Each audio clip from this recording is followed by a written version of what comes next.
There we go. It's perfectly in place, ready to rock.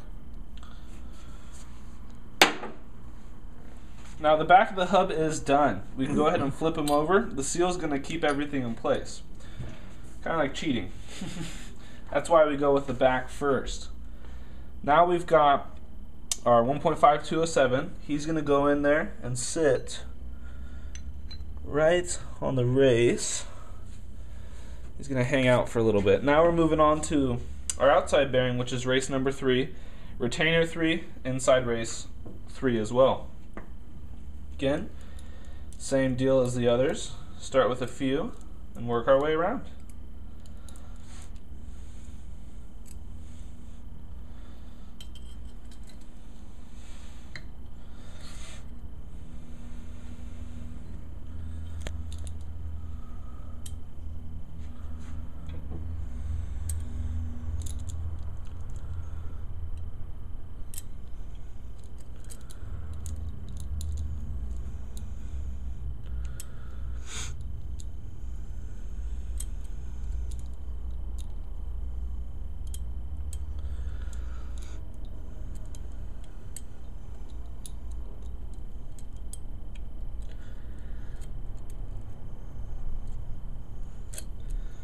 The hub body itself definitely helps you out when you start getting into these ones right here. It's a little difficult to do, but it's even more difficult that I'm doing it trying to show you at the same time. Trying to keep my hand out so you can see what I'm doing. But it's the same principle as the rear.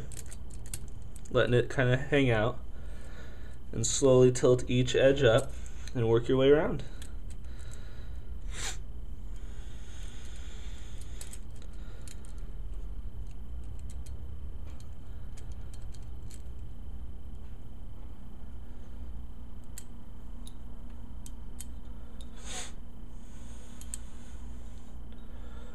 There we go.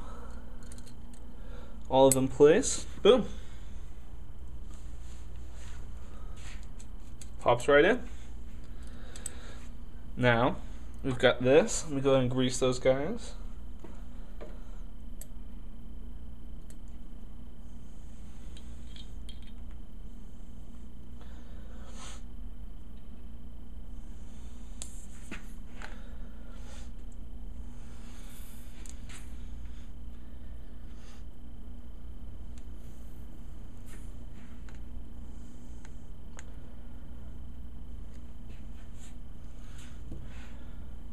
Get it on a race, and the race goes in place. Perfect.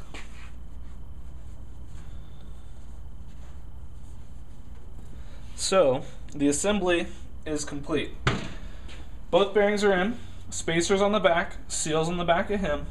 It's ready to go on the snout. Now obviously this would be inside the housing, but you'll get the idea. Put a slight bit of grease just on the seal surface so that it doesn't push it out. Get the ball rolling. Grease up our bearing surface ever so slightly. Prevent anything from happening. And the most important is this front edge right here.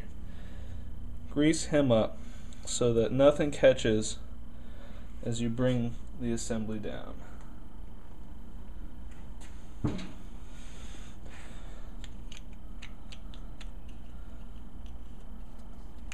Cool thing about this is everything should stay together so that when you take it off, you don't have to pull all the bearings apart. You should be able to leave it together unless you're repacking the bearings. Just line everything up. Nice and easy.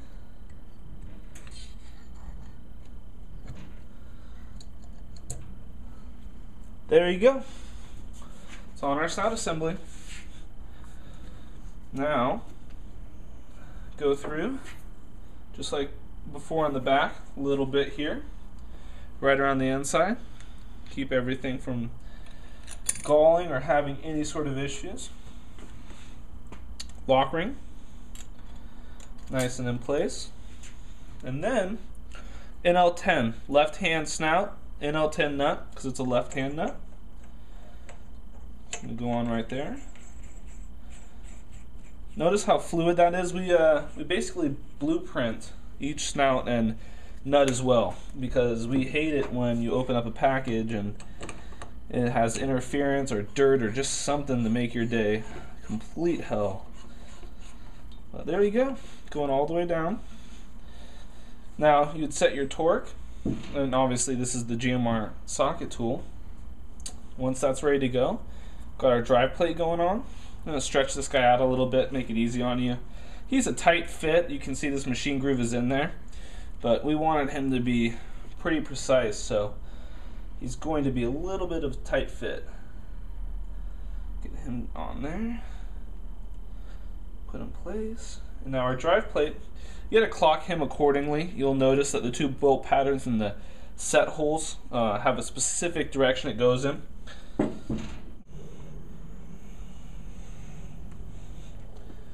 Drive plate will go right on.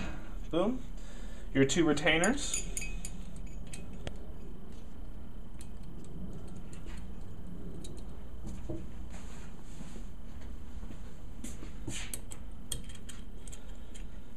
And there you go. You've got your assembly ready to go and ready to go racing. If you have any more questions, please just send us an email or give us a call. We'll be happy to walk you through anything, if need be. So take it easy and let me know if anything comes up.